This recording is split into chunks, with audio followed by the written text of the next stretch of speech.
Okay, going live for a bit here, guys. Free for all. I don't know who's going to show up here, but I'm going to just get on and chat for a bit. Let's see who is see who's on here right now. There it is. You can read the comments this way. Oh, of course I could somehow turn off, like I'm live streaming through the GoPro, and I can't figure out really how to read the comments unless I'm on the YouTube app here. It's repeating myself here. How do I don't know. All messages. There we go. We're going to go live here for a bit. See if anyone hops on here. No one hops on. Someone wants to watch this later. That's okay. Wife was out today with my son and her mother and sister. My mother-in-law's birthday is I think next week, so they all got together. She's on her way home and she grabbed pizza. It's a pizza place right on the way home, so she's gonna get it. I just got home from actually knocking down an overgrown lawn, but we're gonna sit here for just a little bit, see if anyone hops on and ask some questions here. I got my iPad hooked up here right now, and it's the only way I can really read the comments. Figured out that trying to use the GoPro to live stream mowing is literally impossible unless you have a streaming backpack. That's really the issue. I bought this thing here. I can actually show this to you right now.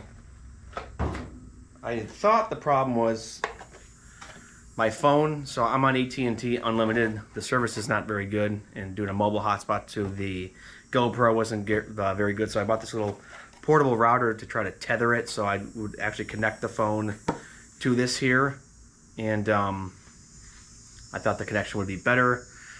That ended up not really working out very well. I was trying to live stream this morning. Hey, we got someone watching.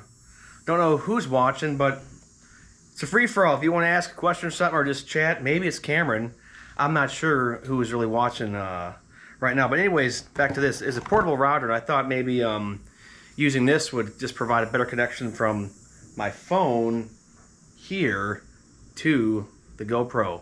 But no, that's not the case. You have to get a streaming backpack or a device that has high-speed data. I mean, I've tried mowing. I did do a live stream, I think last week, where I mounted my phone to the mower and mowed, but the quality was basically junk and useless. I know Julio Tomei with the Lawn Care Business Success Podcast, he's not really posting much anymore, but he still posts his mowing vlogs, and I actually sent him an email and asked him how he did it. I mean, I think it's probably just the area and what kind of service you have, because AT&T is not very good. So I'm gonna return this. This is a TP-Link Wi-Fi 6 AX3000 travel router. Didn't really work. So kind of scratched that idea on trying to figure out if that would make my live stream connection better while mowing.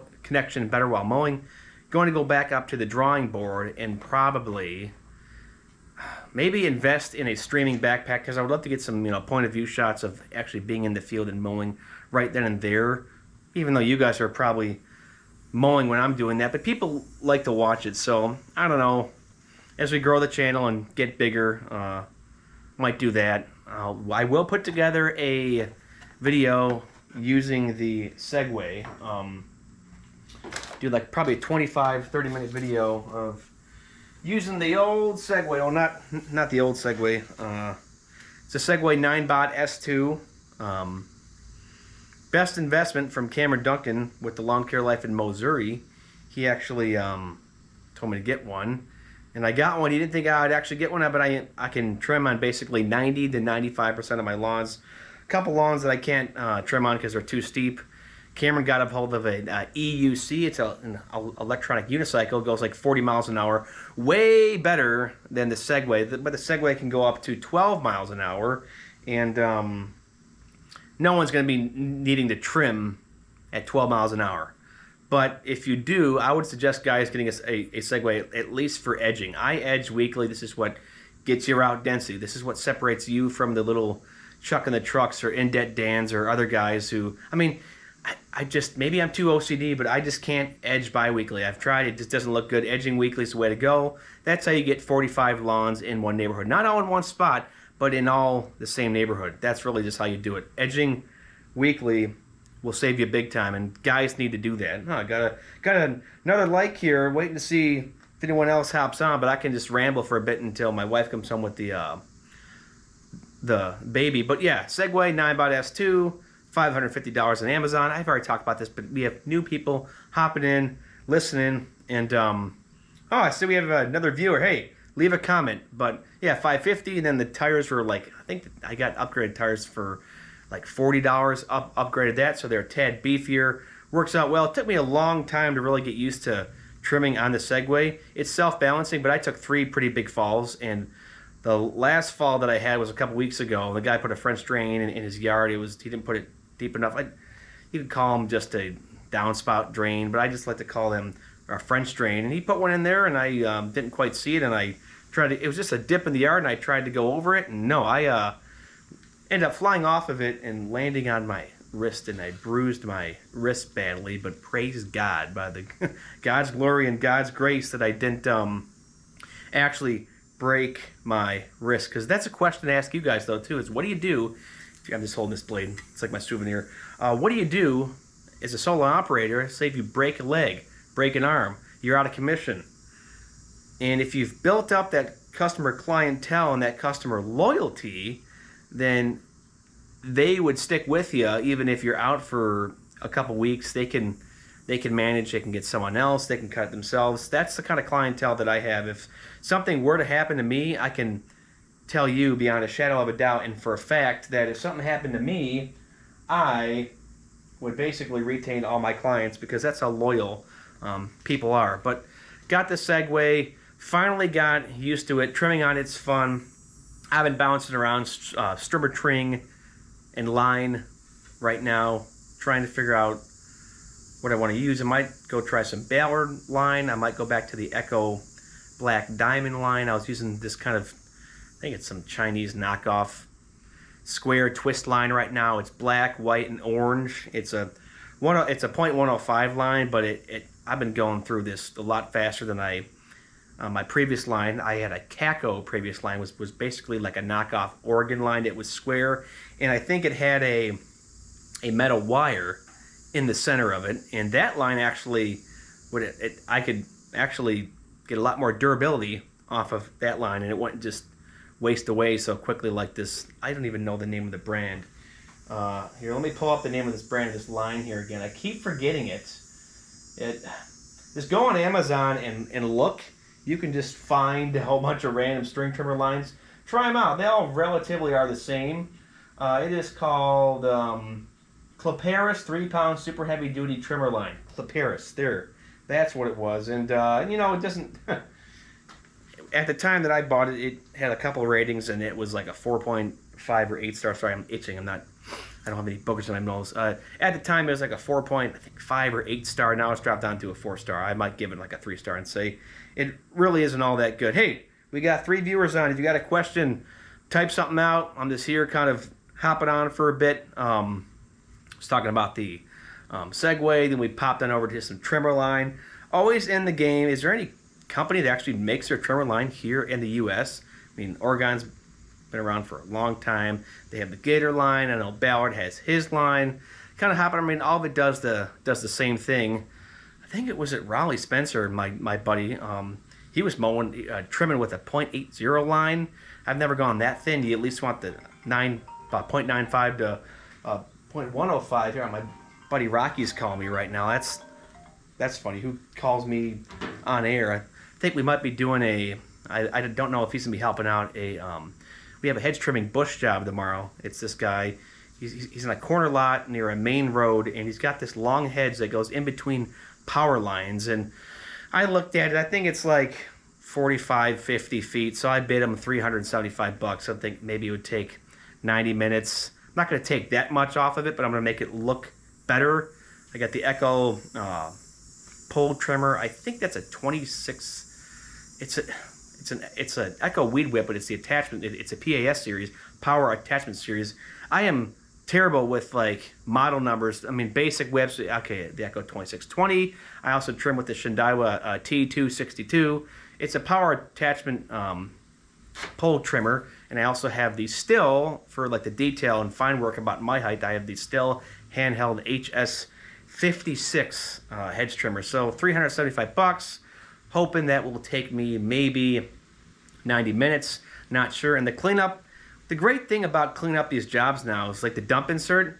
I mean, I want to get a square barrel, or I used to actually clean up and bag stuff like this, and we'd like to get maybe a square barrel and just dump it there in my truck and then run back. But I should reach out to them and buy one. But with the dump insert, it's great. You can put all your brush in there, then take it to either a buddy's house, or we have this place called Bushel Mart in Livonia, and they let you dump. Like, they're cheap. They'll just kind of eyeball and look at your truck and be like, oh, $20.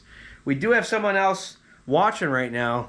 Leave a comment. Don't know who it is. Don't know if it's Cameron, my buddy Rocky. Might even be Greg. This is just an impromptu and on-the-spot episode. So back to, yeah, what trimmer line do you use? How do you guys bid out hedge trimming jobs? I actually did my first in a long time overgrown lawn job today, and then I'm no Spencer or Phil from Phil's Lawn Care, but I did an overgrown lawn today, and it was quite the adventure. It wasn't crazy long. Some spots were 2 feet. Most of it was probably 8 to 10 inches. The backyard was probably 8 inches, and it was all just weeds everywhere. And on top of that, they had this company called Dan Wood there as a client. They own this house. They're trying to sell it. She's going to put it up on the market this upcoming week. And I was supposed to get to it 2 weeks ago, but I didn't. But they had the furnace guys there working on the furnace, so they had to move their truck because, if you guys don't know, I've been demoing the Bobcat 52-inch mower. Well, Greg and I, not me. Greg and I have been demoing this mower, 26 horsepower. It's a great little machine. It stripes well, cuts well. I think I fixed the problems with the weird line there on the cut. It's still there. I think it's actually something with the under part of the deck, but you can't notice it. But I was there about an hour. I think I'll charge her $115, $120, give or take. Good client. I said I'd cut her a bit of a break because I was supposed to do it 2 weeks ago, but I forgot. So really small front yard. The front yard had probably 4 passes, and it was divided up. You guys ever mow these type of lawns where it's just really thick? I mowed it with the deck up, and the lawn would kind of berm off onto the like concrete, like the whole front yard was like lifted up, and I was actually scalping. I was scalping spots with the deck all the way up, so I would pull it up even more, and that seemed to help. And then they just had this ditch that just went like this down and then up, and then the Dan Wood Heating and Cooling installation company had their truck parked down. They had moved their truck from the driveway to the street, but I couldn't mow the other side of that ditch, so I had to all trim it all. And on top of this, I'm mowing it, and on either side, so on the south side of the backyard and on the west side of the backyard, there are just pit bulls and neighbors. And then both these dogs almost hopped over the fence and got me. Dogs were absolutely nuts, even with the Bobcat going. I mean, sorry if you guys have pit bulls. I'm not really a big fan of those type of dogs or Rottweilers. That's just me. I see we still have someone viewing. Leave a comment. But backyard, if you were to cut it, so if you're looking dead square straight at the backyard, so I'd say vertically, it was probably 7 passes over. It was probably 40 feet deep by 7 passes wide. Not an incredibly big backyard, but it was basically all just weeds. And so what I did was towards the end, because I like to do my perimeters in the same direction 2 or 3 times and then stripe it, because what you guys want to do to mitigate less grass on the driveways and stuff is I shoot most of the grass in the same direction and then I stripe it, so you're not nearly shooting as much grass back out to the sidewalk or the driveway. So I shot it all in the dead center of the backyard. But what I was doing towards the end of that was I was kind of taking half passes because the mower was starting to kind of chug through it. Nothing too big. They had 2 random holes in this backyard that were, one was full, it was like a 1 foot like downspout was extension was in this one hole, and then it was in the other hole as well. Then in the corner of this backyard, it was just full of milkweed just everywhere and just weeds. And It was probably a good 8 foot by 8 foot area and corner, and it was pretty flat. But guys who do overgrown lawns, and because I'm an OCD maniac about keep my blades sharp, I'm like, oh, I could cut this, but nope. I stopped and I just decided, hey, I'm gonna get the trimmer and I'm going to trim this. So that's what I did. So if you guys aren't sure about areas, I mean, you guys probably already know this, but if you're not sure about mowing a certain area, or you think that there's nothing there, never saw this backyard, I literally just went Leroy Jenkins into this backyard and just started just mowing it because the Dan Wood heating and cooling guys were trying to get their job done. They were installing a furnace, and underneath the electrical box or the meter outside next to the door, didn't realize there was a yellow jacket's nest, and I was mowing close to it, and I actually blew some clippings by it too when I was cleaning up though. So I got that whole backyard trimmed. It looked good. I just cut it once with not once, I double cut it, but I just left the deck all the way up. I didn't bother dropping it because the whole backyard was just basically like this. There's holes and dips and divots there and spots, and then trimming I guess south side and the west side was fun because he had these 2 young pit bull dogs. Either neighbor had one, go figure. They were just barking up a storm on me. So got that done. Probably wasn't the nicest house, but that's okay. I mean, it is what it is. I still made out with $120. At least the front didn't have much landscaping, so that's really good. Like, my big thing is with lawns, and even with clients' lawns, and then my house too. I could probably show you here. I'm plugged in there. I think I have enough juice to probably show you. Yeah, you know what? Why don't we do that for a second? I'm going to take you along. If I unplug this, I should be fine because I have a battery. Well, we'll find out. This might end the stream. It says I have 83% battery left. Why don't we go for a little walk here for just a second? Oh man, this is going to kill this fast. I used to have, so this is my front yard here. There we go. I got that sign. This used to all be box bushes. A burning bush was here. You know, we've made this relatively nice here. Would like to take this all and put concrete down. Sorry about my garage. It's an absolute mess. I'm going to try to just slip back this way.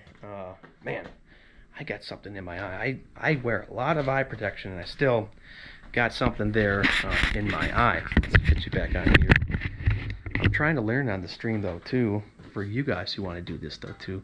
I'm not a very eloquent person, but I'm trying to think before I speak and slow it down. Oh, I never slow down my speech, but rather than fill in words with just pause, take a breath, and there, I just did it. Pause and take a breath. And silence is better than always having something to say. You can talk to my wife about that. You always don't have to just keep blabbering. Yeah, we've been going for about 18 minutes here. This is pretty good. My neighbor, he's a golfer, and he works a good job. He was doing something out there in his backyard. But, yeah, for those of you guys who were privileged, you saw the front of the house there. But glad I got that overgrown job done. Probably wasn't terrible. Phil or Spencer or those other overgrown guys who did it would have just probably laughed and said, "Oh, this is nothing." But $120, a little over an hour. What do you guys do about like these streets? Parking on these streets that are just so narrow and the houses are on top of each other. And you have, I have a full-size truck, a 1500 Ram quad cab classic. Ooh, hey, just got a text. See if it's it's my neighbor. Happy anniversary. Y'all are a great family. Yep, my wife and I just celebrated our 5th year anniversary yesterday. So what do you guys do when you have to park on these streets where it's too narrow, the houses are too close, your truck and trailer would hang over the neighbor's driveway too much? I drive a Dodge Ram 1500 quad cab classic, and my trailer is a 7x16 V-nose MTI Middlebury trailer, and it's a good trailer. Looking back at it, I would want to upgrade to an 8.5x18 at least. That's probably my sweet spot. I'm not a very big guy. I've said this here on the podcast before, and even moving around that trailer when you get 2 commercial mowers in there, it's a little tight. But it is what it is. You know what? We should just call someone on air here now. See, I'm getting distracted and I get too random. Greg does the same thing, but I love Greg. So what do you guys do about the streets when the streets are too narrow and there's not enough space between houses to park? So what I did is I actually parked like 8 houses down on the other street, put up the cone, and I shut the trailer. Like, shut the gate, lock everything. You guys got to lock stuff, okay? Proven locks are good. Don't have a code for that. You can go look online and find codes if you want proven lock. But proven locks are great. They're puck locks for the trailer because I have a gate system. And I just have a master lock there on the side door because I was too cheap and didn't want to spend the money on another proven lock. Even though I used to have all 3 locks on my trailer were proven locks. I lost the keys to one of my proven locks once, and I had to take an angle grinder and grind it all out. It took like a half an hour, and I grinded through the proven lock and got the side door of the trailer open because my keys were actually in there. I could have, in retrospect, I could have taken the door off the actual trailer and then went in there and got that, but you need a special, like how the side door on the trailer is screwed in. It's like the star bit, but then it has a center. There's like a center little peg. So I could probably find that type of screwdriver somewhere. Hey, we got a viewer. Leave a comment there if you want. Maybe it's Cameron, could be Greg. Who knows who it could be? But hey, if you're watching my stupid face right now, talk for a bit. Leave a comment. Let's talk lawn care. But yeah, if you're not anywhere near your truck, lock everything up, shut the gate, out of sight, out of mind. I've talked about this before on the show. I even have a windshield cover that helps dispel the heat from my truck. That actually has kept my dashboard cool, like 20 degrees cool. And you can get them on Amazon for I think $20 or $20 or less. Welcome to the chat. Yeah, blah blah blah. It's not showing anything there right now. It's the only way to see the live chat. But that's the problem with an open trailer. I like the enclosed trailer in the sense of its privacy, out of sight, out of mind. Obviously keep it looking nice, but when you had an open trailer, you guys got to make sure that you keep your stuff locked in. In my 15 years doing this, I only had someone steal 1 blower, and that was near a high school out in Livonia. Zach and I, when Zach used to mow with me, we were both in the backyard. That's a big no-no. If you guys are going to be mowing, route out your plan of attack for the yard so the guy mowing and the guy trimming don't end up in the same spot there in the backyard. And we just barely caught the guy, and he drove away. 15-year run is pretty good to only have 1 thing stolen, if I do say so myself. Same with the mower though too. If you guys ever hop off the mower, kind of leave it running, pull the key out. I mean, I think mower keys are universal, but you want to make it harder for people to steal stuff. And then air tags, tiles. Use something and mark all of your equipment. Got all my keys all air tagged, and I'm gonna probably get an air tag for my trailer eventually. And then maybe get one for the mowers though too. Like hide an air tag somewhere underneath, like in your mower somewhere, obviously where it won't melt. I think air tags are somewhat waterproof, and then you can turn off the setting where it won't be discovered by other people. Do that. So if anyone were to ever steal your machine, you know where it is. I see it constantly on Facebook pages all the time. Well, not constantly, but probably more times than not recently, of people stealing like excavators, cats, bobcats, dingoes, high-lows. And the thing is, though, people don't put an air tag on them. If you put an air tag on them, you could at least see where the person stole it, and then they mark them way down. What's the other word? Front loader. Yeah, those front loaders, those Bobcat front loaders and Toro front loaders are pretty cool. My buddies actually have a Toro Dingo, and that thing is rad.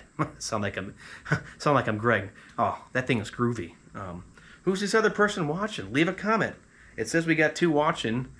Leave a comment. Would love to hear from you guys. See what's going on. But yeah, if you ever got your equipment stolen, take a better proactive approach and just lock your stuff up, especially the guys who run open trailers, because that's like open season. Like that's like, if you guys ever go hunting, things like that, man, you are just setting yourself up just to get destroyed by people just looking out your equipment. They kind of scout. What's that word for? Yeah, casing. They're going to case your truck, and they're going to case your trailer, at least have everything locked. The problem is when we ran a 7x10 open utility trailer back in the day. Nice trailer. It was pretty wide. I didn't like the locking system on the. I think we had a Proven Touch trimmer rack, and I felt like that lock always got stuck. You had to constantly grease it, and then the mechanism and it wasn't always reliable, but it was pretty well built. I think my buddy Aaron Sutter with the Mowing in the Dark podcast, he had mounted a trimmer rack to his trailer in recent years, and something happened where it snapped or broke. I don't quite remember the story, but that's pretty funny. And but those trimmer racks, they aren't cheap. And what I would do if you're running a trimmer rack in a utility trailer, I would actually have the equipment face in. As weird as it sounds, so I would actually not want to grab the trimmer from the street. I would want to grab the trimmer and the edger and the blower from inside the trailer. Because I'm an idiot, I'm a moron. I had a really good Red Max. It's Red Max's most powerful edger. It's the, what's it at the, is it the, not the E. I'm drawing a blank on Red Max's best edger. You know what? Why don't we just look it up here right now? Red Max edger, because Red Max edger, stick edger. Here we go. Yeah, okay. It's the HEZ. I think it was this one, the HEZ 3060S. Man, that's going for $570 right now. Red Max edgers here. Let's just see what they're kind of going for here right now. Yeah. The HEZ 3060S is going for $530 right now. Anyways, I had this edger back in the day. Didn't lock in the trimmer rack, the Green Touch rack very well when I had an enclosed trailer, utility trailer.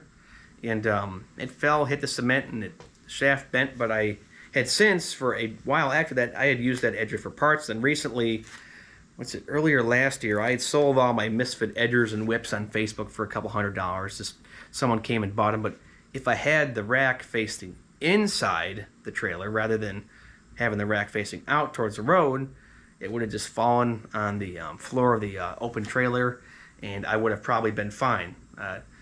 Inside's always better. Obviously, an enclosed trailer, sorry if I've jumbled words, an enclosed trailer's always better because people can't see.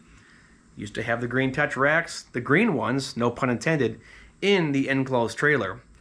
Hated those things probably because we have a 7x16, not we. When I say we, I mean me. I had my buddy Zach that mowed with me for 10 years. It was a pretty good run.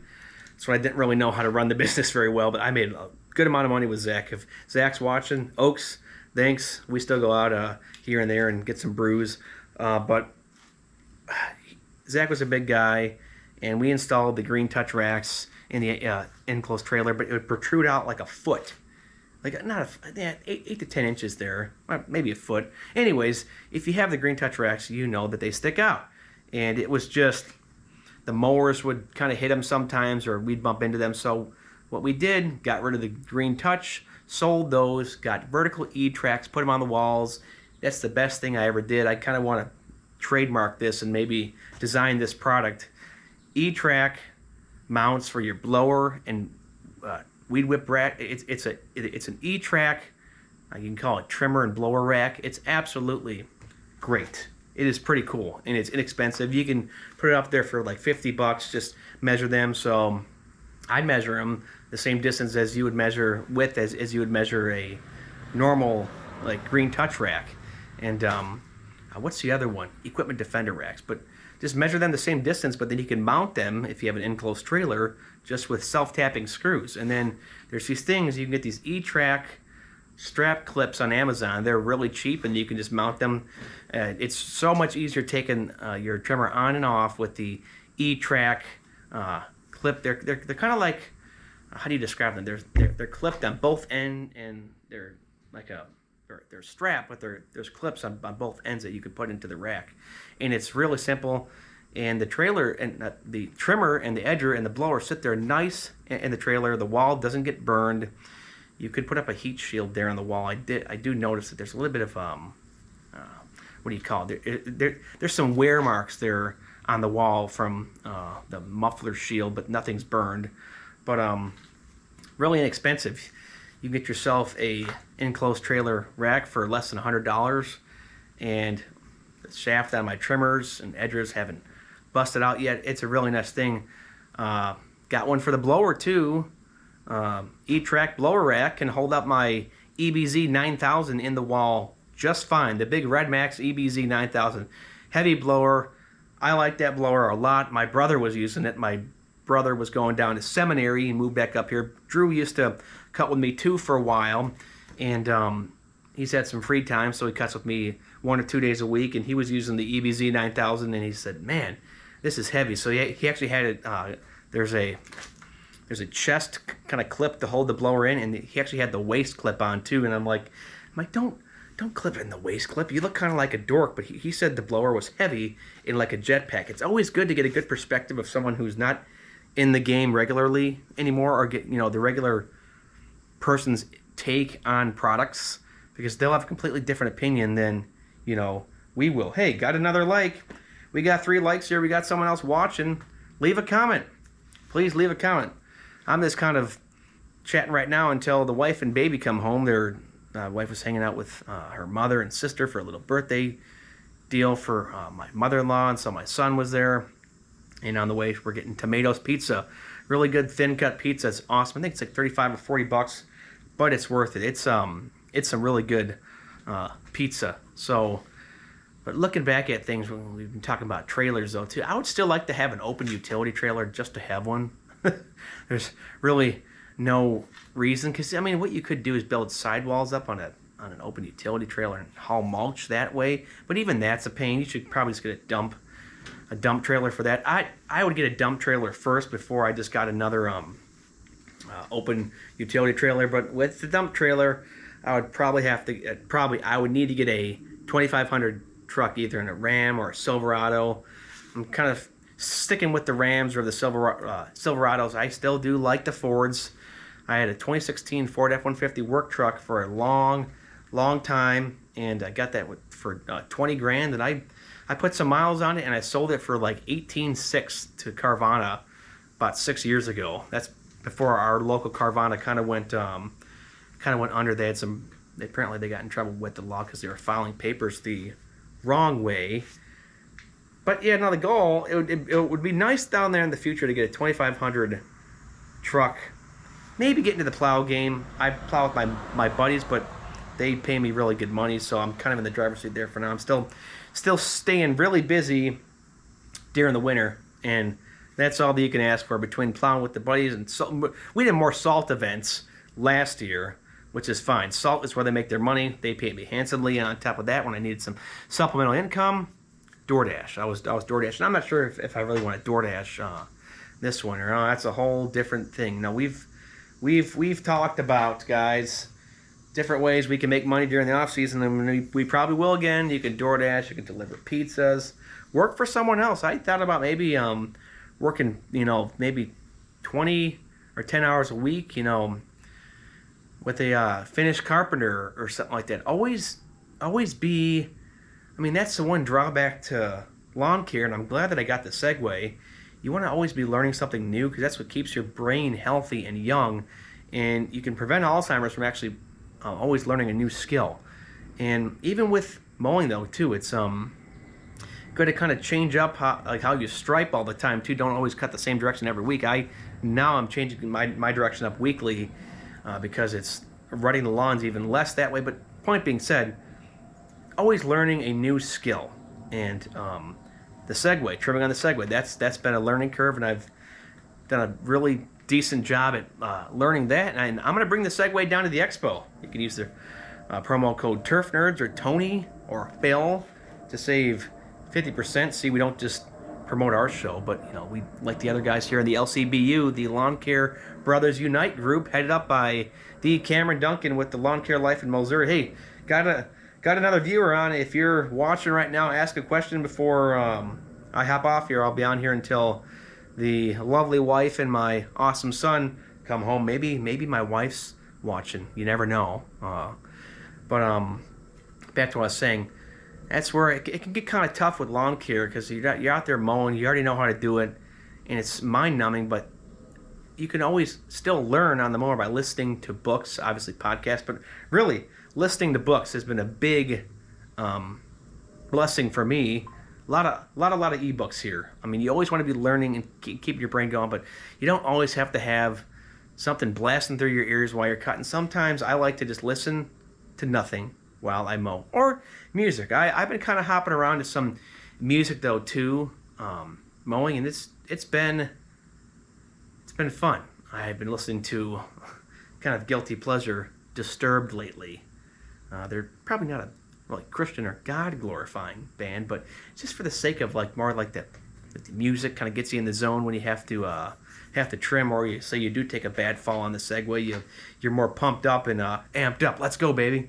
But yeah, always trying to learn a new skill is very, very beneficial. Speaking about learning new skills, the Expo, taking classes. Greg and I took the hydro transmission class last year, and we might have walked ourselves into a little bit of a trap with that, because that was more so for guys who like work on them for their job, and we kind of walked in there, and that was kind of like, we were like, oh, what the heck? It was a presentation, a little bit boring, but it was interesting. It was a slideshow. It was the hydro gear.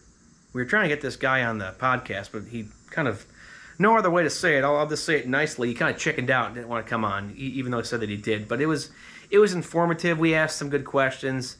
It's basically, they gutted out a hydro transmission, and you got to see one in person, and you saw a diagram of how everything goes together.